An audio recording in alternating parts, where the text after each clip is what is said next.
तो यार कुछ टाइम पहले मैंने काइजू नंबर 8 नाम की एनिमे को देखना स्टार्ट किया था और सच बताऊं तो इस एनिमे को देखने से पहले मुझे इस चीज का बिल्कुल भी आइडिया नहीं था कि इस एनिमे के अंदर दिखाए गए अपने मेन कैरेक्टर काफका एके काइजू नंबर 8 की पावर्स मुझे इतनी ज्यादा कमाल की देखने को मिलेंगी।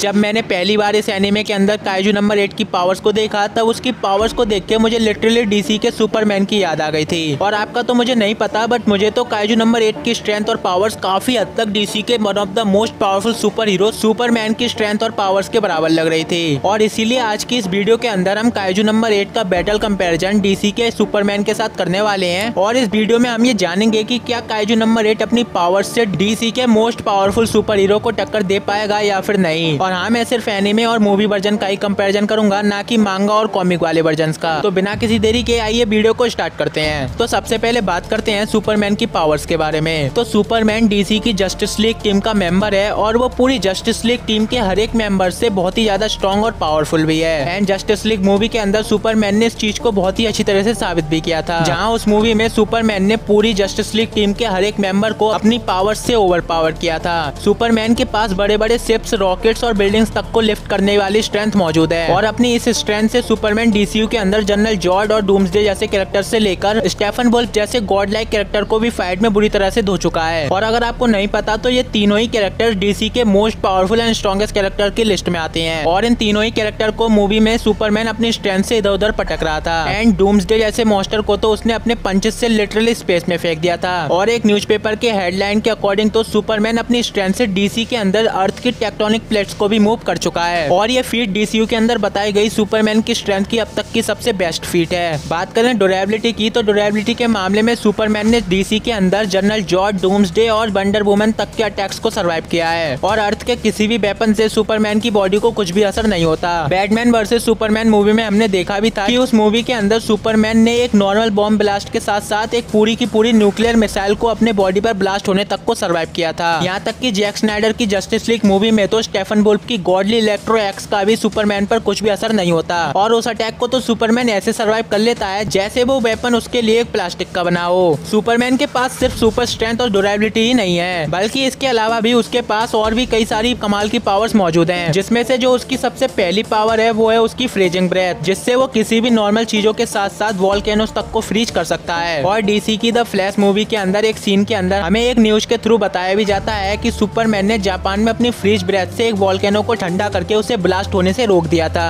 और जैक स्नाइडर की जस्टिस लीग मूवी में तो सुपरमैन ने अपनी पावर से स्टेफन वुल्फ के गॉडली इलेक्ट्रो एक्स तक को बिना किसी एयरफट के बर्फ में जमा दिया था। और इससे हमें पता चलता है कि सुपरमैन की फ्रीजिंग ब्रेथ कितनी ज्यादा पावरफुल है। इसके अलावा सुपरमैन के पास हीट विजन भी मौजूद है, जिसकी हेल्प से वो अर्थ के किसी भी टाइप के मेटल को बहुत ही आसानी से पिघला सकता है। और इसकी हीट विजन का टेम्परेचर डीसीयू के अंदर ऑलमोस्ट 5000 सेल्सियस से भी ज्यादा है। और ये टेम्परेचर इतना ज्यादा है कि इसका एक ही अटैक सुपरमैन के किसी भी अपोनेंट को जान से मारने के लिए काफी है। और इन सब के अलावा सुपरमैन फ्लैश के बाद डीसीयू का सेकंड मोस्ट फास्टेस्ट कैरेक्टर भी है। और वो सुपर स्पीड के मामले में काफी हद तक फ्लैश को भी बराबर की टक्कर दे चुका है। और जस्टिस लीग मूवी में तो सुपरमैन बहुत ही आसानी से फ्लैश की स्पीड को मैच कर पा रहा था। और स्टेफन वुल्फ के खिलाफ फाइट में हमने देखा भी था कि उस बैटल में सुपरमैन के रिफ्लेक्सेस इतने ज्यादा फास्ट थे कि 5000 सालों का एक्सपीरियंस रखने वाला स्टेफन वुल्फ भी उस बैटल में सुपरमैन को छू भी नहीं पा रहा था। सुपरमैन डीसीयू के अंदर ज्यूस के लेवल की पावर्स को पॉजेस करता है, क्योंकि जिस तरह ज्यूस ने अपने इलेक्ट्रिसिटी से मदर बॉक्सेस को अलग किया था, ठीक उसी तरह सुपरमैन भी अपनी स्ट्रेंथ से उन तीनों मदर बॉक्सेस को अलग कर चुका है। और साथ ही वो अपनी विल पावर और पावर से वर्ल्ड इंजन को भी डिस्ट्रॉय कर चुका है। एंड सुपरमैन वर्ल्ड इंजन को डिस्ट्रॉय करते टाइम अपने फुल पोटेंशियल पे भी नहीं था, क्योंकि वर्ल्ड इंजन उस टाइम उसे काफी ज्यादा वीक बना रहा था। एंड सुपरमैन की ये फीट उसको खुद पर खुद और भी ज्यादा पावरफुल बना देती है। सो आई थिंक आपको इन सब चीजों से सुपरमैन की पावर्स का थोड़ा बहुत आइडिया लग ही गया होगा। तो अब बात करते हैं काइजू नंबर 8 एनिमे में दिखाए गए अपने मेन कैरेक्टर काफका एके काइजू नंबर 8 की उन सभी पावर्स की जो उसने सीजन 1 के अंदर शो की थी।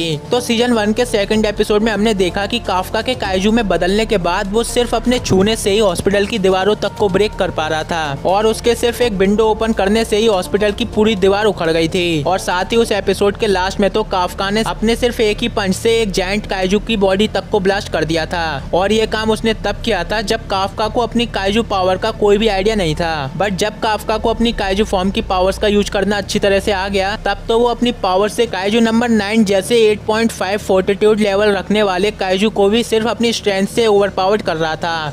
एंड जहाँ डिफेंस फोर्स के स्ट्रॉन्गेस्ट वेपन भी काइजू नंबर 9 की बॉडी को नुकसान नहीं पहुंचा पाए थे, वहाँ पर काफका ने अपनी काइजू फॉर्म के सिर्फ एक ही पंच से उस काइजू नंबर 9 के सर को उसकी बॉडी से अलग कर दिया था। एंड अगर आपको ये चीज कम लग रही है तो फिर आप सभी इस काइजू नंबर 8 की पावर्स का एक छोटा सा आइडिया इसी से लगा सकते हो कि डिफेंस फोर्स के अकॉर्डिंग काइजू नंबर 8 जो काइजू है वो पूरी काइजू हिस्ट्री में दिखाया गया अब तक का सबसे स्ट्रॉन्ग और पावरफुल काइजू है, जिसका फोर्टिट्यूड लेवल 9.8 है। और मैं आपको बता दूं कि पूरी काइजू हिस्ट्री के अंदर काफका के बाद या उससे पहले अभी तक ऐसा कोई भी काइजू नहीं है जिसका फोर्टिट्यूड लेवल उसके आसपास भी हो। इसके अलावा अगर हम बात करें ड्यूरेबिलिटी की तो काइजू नंबर 8 जितना ज्यादा स्ट्रॉन्ग है उसकी काइजू बॉडी उतनी ज्यादा ड्यूरेबल भी है। एंड सीजन 1 के एपिसोड 7 के अंदर तो वो काइजू नंबर 9 के मोस्ट पावरफुल अटैक को बिना किसी परेशानी के बहुत ही आसानी से सर्वाइव कर पाया था। और सीजन 1 के लास्ट एपिसोड में तो उसने जनरल एसाओ के पावरफुल इलेक्ट्रो पंचेस को भी काफी हद तक सर्वाइव कर लिया था। एंड डिफेंस फोर्स की ट्रेनिंग ग्राउंड में तो काफका ने एक जायंट मॉन्स्टर के एनर्जी ब्लास्ट को सिर्फ अपने एक ही हाथ से रिफ्लेक्ट करके उसे काफी दूर फेंक दिया था। यहाँ तक कि वाइस कैप्टन ओशिना जैसे पावरफुल डिफेंस फोर्स ऑफिसर को भी काइजू नंबर 8 की बॉडी को काटने के लिए अपने सूट की फुल कॉम्बैट पावर का यूज करना पड़ा था। एंड ये चीज हमें बताती है कि काइजू नंबर 8 की बॉडी कितनी ज्यादा ड्यूरेबल है। वैसे तो काइजू नंबर 8 की बॉडी इतनी ज्यादा स्ट्रॉन्ग है कि उसे छोटे मोटे अटैक से नुकसान पहुंचा पाना किसी के लिए भी नेक्स्ट टू इम्पॉसिबल है। बट अगर कभी किसी अटैक से काइजू नंबर 8 की बॉडी इंजर्ड हो भी जाती है तब उस इंजरी से काफका को इतना कुछ फर्क नहीं पड़ता,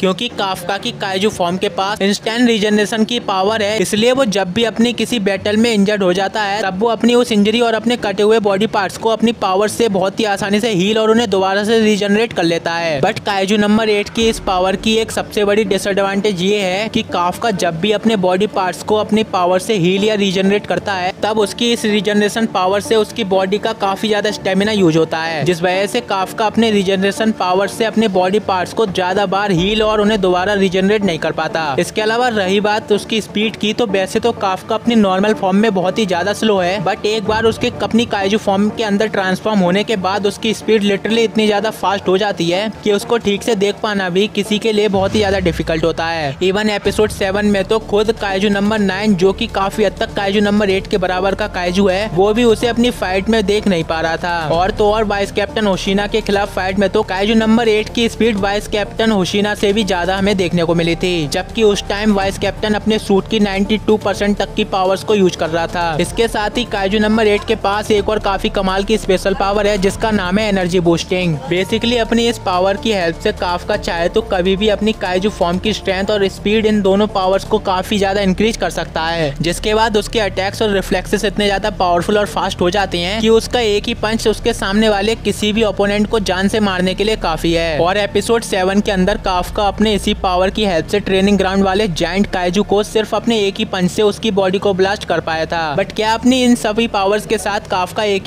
काइजू नंबर 8 डीसी के सुपरमैन को हरा पाएगा? आइए जानते हैं। तो देखो, इन दोनों के बारे में इतना कुछ जानने के बाद हमें ये तो पता चल जाता है कि ये दोनों ही कैरेक्टर्स अपने अपने यूनिवर्स में अभी के टाइम पे most powerful and strongest characters हैं, और इन दोनों ने ही अपनी अपनी स्ट्रेंथ से कई सारे पावरफुल एनिमीज को डिफीट किया है। एक तरफ जहाँ सुपरमैन ने अपनी पावर्स और स्ट्रेंथ से जनरल जॉर्ज, डूम्सडे और god like character Steppenwolf को हराया है, तो वहीं दूसरी तरफ काफका ने भी अपनी काइजू फॉर्म के साथ कई सारे जायंट काइजूस को मारने के साथ साथ उसने काइजू नंबर 9 को भी अपने हैंड टू हैंड फाइटिंग से ऑलमोस्ट जान से मार दिया था। और ड्यूरेबिलिटी के मामले में तो काफका काइजू नंबर 9 के डेडलिस्ट अटैक्स के साथ साथ वो जनरल एसाओ के पावरफुल पंचेस को भी काफी हद तक सर्वाइव कर पाया था। बट हमें ये बात भी भूलनी नहीं चाहिए कि वाइस कैप्टन ओशिना के खिलाफ फाइट में ओशिना ने अपनी 92% कॉम्बैट पावर्स के साथ उसने काइजू नंबर 8 की बॉडी को आसानी से काट के उसकी बॉडी के कोर को ऑलमोस्ट डिस्ट्रॉय कर दिया था। और आपको तो ये पता ही होगा कि किसी भी काइजू की बॉडी के कोर को डिस्ट्रॉय करने से उस काइजू को बहुत ही आसानी से मारा जा सकता है। तो अगर एक ह्यूमन अपने सूट और ब्लेड्स की पावर से काइजू नंबर 8 को हराने का दम रख सकता है तो फिर सुपरमैन के लिए उसे हराना कोई बड़ी बात नहीं। डीसीयू का सुपरमैन चाहे तो अपनी हीट विजन और अपनी स्ट्रेंथ से काइजू नंबर 8 की बॉडी को चीर के उसके कोर को बहुत ही आसानी से डिस्ट्रॉय कर देगा।